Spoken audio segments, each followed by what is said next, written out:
ओम। प्रिय विद्यार्थियों, सुप्रभात।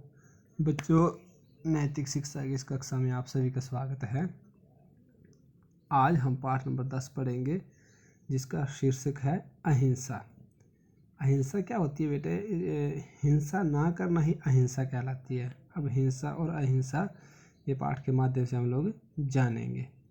किसी को मारने या सताने की इच्छा हिंसा कहलाती है। जब हम किसी को मारना चाहते हैं, किसी को सताना चाहते हैं, किसी को दुख देना चाहते हैं, वो हमारे अंदर जो इच्छा उत्पन्न होती है वो हिंसा कहलाती है। मतलब किसी व्यक्ति को दुखी करना, पीड़ित करना, और ऐसी इच्छा का ना होना अहिंसा कहलाता है। और किसी के भी प्राणी के प्रति अपने मन में मारने की, सताने की, उनके साथ बुरा व्यवहार करने की इच्छा जब हमारे मन में ना हो तो वो अहिंसा कहलाती है। हिंसा हत्या को जन्म देती है।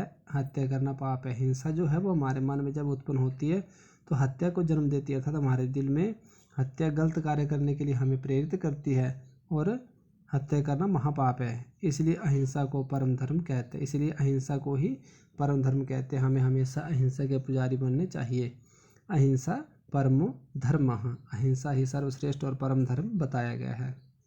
महात्मा गांधी व्यक्तिगत और सामाजिक जीवन में अहिंसा और सत्य पर बड़ा बल देते थे। महात्मा गांधी जो थे बच्चे, आप सब लोग जानते हैं उनको, वो व्यक्तिगत और सामाजिक जीवन में, व्यक्तिगत मतलब अपनी पर्सनल लाइफ में, पर्सनल जीवन में, और सामाजिक मतलब सोशल के व्यवहार में, समाज के व्यवहार में अहिंसा और सत्य पर बड़ा बल देते थे। एक तो अहिंसा के पुजारी थे और सच्चाई के ऊपर चलने के लिए लोगों को प्रेरित करते थे। उन्होंने स्वाधीनता का संग्राम भी इन दो हथियारों से ही लड़ा था। जब उन्होंने स्वाधीनता आज़ादी के लिए उन्होंने लड़ाई लड़ी थी, स्वाधीनता संग्राम लड़ा था, तो इनके ये दो मुख्य हथियार थे। क्या? एक अहिंसा और दूसरा सत्य, सच्चाई। उनकी मान्यता थी कि हमें सत्य का सदा आग्रही होना चाहिए। महात्मा गांधी का मानना था, उनके विचार थे कि हमें सदैव सत्य का ही आग्रही होना चाहिए, सत्य के अनुसार चलने वाला होना चाहिए। यदि सत्याग्रह से काम न चले तो असहयोग करो। यदि सत्याग्रह चलाने से, यदि सच्चाई के मार्ग पर चलने से काम नहीं चलता है तो असहयोग करो। बुरे का साथ देना छोड़ दो। गलत लोगों का साथ हमेशा छोड़ दो। गलत लोगों के साथ हमें कभी भी साथ नहीं रहना चाहिए। यदि फिर भी सफलता ना मिले तो अवज्ञा करो। यदि उसके बाद भी यदि सफलता नहीं मिलती है तो हमें क्या करना चाहिए? अवज्ञा करनी चाहिए। आज्ञा ना मानो, मतलब उनकी आज्ञा को मत मानो। जैसा वो बोलते हैं उसे वैसा मत करो। जिनके साथ संघर्ष है उनसे संघर्ष करो। जिनके साथ हमें स्ट्रगल करना है, मेहनत करनी है, उनके साथ हमें स्ट्रगल करना चाहिए, संघर्ष करना चाहिए, किंतु किसी भी दशा में अहिंसा का पल्लू मत छोड़ो। चाहे जैसी मर्जी परिस्थिति आ जाए, संघर्ष करो, अवज्ञा करो, चाहे असहयोग करो, किसी का साथ दो ना दो, बुरे का साथ छोड़ दो, अवज्ञा करो, उनकी बातों को, आज्ञा को ना मानो, अथवा संघर्ष करो, मेहनत करो, जो भी करो, जिस भी दशा में रहो, लेकिन अहिंसा का पल्लू मत छोड़ो। मतलब अहिंसा का साथ मत छोड़ो। किसी की हिंसा मत करो। किसी को मन से, कर्म से, वाणी से दुख मत दो। अहिंसा के 3 रूप हैं जो उत्तरोत्तर श्रेष्ठ हैं। बच्चे इस पंक्ति को अंडरलाइन कर लेंगे। ये प्रश्न पूछा जाता है एक्स्ट्रा प्रश्नों में कि अहिंसा के कितने रूप हैं। अहिंसा के 3 रूप हैं जो उत्तरोत्तर श्रेष्ठ है, जो एक से बढ़ करके दूसरे, मतलब उत्तरोत्तर की दृष्टि में श्रेष्ठ है। किसी को अपने शरीर द्वारा कष्ट पहुंचाने की इच्छा ना करना शारीरिक अहिंसा है। किसी भी व्यक्ति को शरीर के द्वारा कष्ट ना पहुंचाना, पीड़ा ना देना शारीरिक अहिंसा है। और वाणी से कष्ट पहुंचाने की इच्छा ना करना वाचिक अहिंसा है। और यदि हम किसी को वाणी से, मतलब मुंह से गलत शब्द बोल करके, दुर्व्यवहार बोल करके यदि हम कुछ नहीं बोलते हैं तो वो वाचिक अहिंसा है। अर्थात किसी को कड़वे वचन बोलना, किसी को गाली गलौच देना, वो वाचिक अहिंसा कहलाती है। और किसी का मन से भी बुरा न चाहना मानसिक अहिंसा है। और किसी व्यक्ति का मन में, किसी भी व्यक्ति के लिए हम मन में बुरे विचार ना रखना मानसिक अहिंसा है। बच्चों, अहिंसा 3 प्रकार की होती है। शारीरिक, मतलब किसी व्यक्ति को शरीर से आप दुख देते, कष्ट पहुंचाते हैं। और वाचिक, मतलब अपनी वाणी से, अपने मुंह से कड़वे गलत शब्द बोल करके दुखी करते हैं। और मानसिक, मतलब किसी भी व्यक्ति के प्रति आप अपने मन में दुर्व्यवहार रखते हैं, बुरे विचार रखते हैं, वो मानसिक अहिंसा कहलाती है। अतः हमें मनसा वाचा कर्मणा 3 रूप में हिंसा से बचना चाहिए। अतः हमें मनसा मतलब मन से, वाचा मतलब वाणी से, कर्मणा मतलब कर्म से, 3 रूप में हिंसा से बचना चाहिए। कभी भी हमें हिंसा के लिए नहीं आगे बढ़ना चाहिए। अहिंसा के पुजारी हमें बनना चाहिए। नफरत और प्यार में, घृणा और प्रेम में विजय सदा प्यार या प्रेम की होती है। जब नफरत और प्यार, 2 बातों का कंपटीशन होना शुरू हो जाता है तो क्या होता है बेटा? विजय हमेशा प्यार की होती है, ना कि नफरत की। ओके। और घृणा और प्रेम में, जब घृणा करते हैं अथवा प्रेम करते हैं तो विजय सदा प्रेम की होती है, घृणा की नहीं होती है।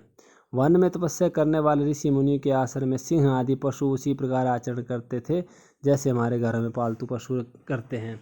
जो वन में ऋषि मुनि तपस्या करते हैं उनके आश्रमों में, उनकी कुटियाओं में जंगली जानवर जैसे हिरण इत्यादि जो भी जंगली जानवर पशु हैं वो उनके इर्द गिर्द इस प्रकार घूमते जैसे कि हमारे पालतू पशु घूमते हैं। क्यों? क्योंकि उन्होंने उनको प्यार से जीता होता है। उन हिरण और जंगली जानवरों को भय नहीं होता कि हम इंसान हमें मार देंगे, क्योंकि उन्होंने उनके ऊपर प्रेम का विश्वास किया होता है। महात्मा आनंद स्वामी ने इस संबंध में अपने जीवन की एक सच्ची घटना का उल्लेख किया है। महात्मा आनंद स्वामी ने इस विषय में अपनी जीवन की एक सच्ची घटना के बारे में बताया है। क्या बताया है? सन्यासी बनने के बाद उन्हें एक लगन रही कि जगत गुरु दयानंद ने जिन जिन स्थानों पर तप किया उन्हें देखे। जब वो सन्यासी बन गए, कौन? महात्मा आनंद स्वामी, तो उनके मन में एक लगन थी, उनके मन में एक विचार था कि स्वामी दयानंद सरस्वती, जगत गुरु दयानंद ने, स्वामी दयानंद सरस्वती ने जिन जिन स्थानों पर तप किया है, जिन जिन स्थानों में जाकर के जप तप और तपस्याएं की हैं उन्हें देखे, उन स्थानों को वो देखना चाहते थे। उत्तरकाशी में एक बहुत वृद्ध साधु ने बताया कि मुल्ला चट्टी से आगे बूढ़े केदार की ओर जाए। जब उत्तरकाशी में पहुंचे तो वहां पर एक बूढ़े साधु ने बताया, वृद्ध साधु ने उनको क्या बताया कि मुल्ला चट्टी से आगे बूढ़े केदार की ओर जाए। कि एक स्टेशन का स्थान का नाम था मुल्ला चट्टी, वहाँ से आगे बूढ़े केदार की ओर जाएं तो वहाँ एक स्वामी गंगागिरी जी रहते हैं जो महर्षि दयानंद के साथी थे। उन्होंने बताया कि वहाँ पर एक स्वामी गंगागिरी जी रहते हैं जो कि स्वामी दयानंद सरस्वती जी के साथी थे, उनके सहयोगी थे। आनंद स्वामी उत्तरकाशी से मुल्ला चट्टी गए। अब आनंद स्वामी ने क्या किया, वहाँ से उत्तरकाशी से वो मुल्ला चट्टी चले गए। 17 मील ऊपर वहाँ इतना घना जंगल है कि दिन के समय भी मार्ग दिखाई नहीं देता। 17 मील ऊपर चले गए, कहाँ से? उत्तरकाशी से। और ऊपर जा करके देखा कि इतना भयंकर, इतना घना जंगल कि दिन के समय भी रास्ता नहीं दिखाई देता। मतलब इतना घना जंगल कि अंधेरा ही अंधेरा चारों तरफ। 3 घंटे पश्चात एक साधु के दर्शन हुए, और जो उस जंगल में 3 घंटे घूमने के बाद, भटकने के बाद एक साधु के दर्शन हुए। ये उन गंगागिरी के शिष्य थे। और ये कौन थे? जिनके गंगागिरी के बारे में बताया था वो गंगागिरी नहीं थे, उनके शिष्य थे। वे आनंद स्वामी को कुटिया पर ले गए और वह शिला दिखाई जिस पर बैठकर स्वामी दयानंद ध्यान लगाते थे। वे गंगागिरी के शिष्य उनको अपनी कुटिया में ले गए, साथ में ले गए और वो शिला दिखाई। शिला कहते पत्थर को।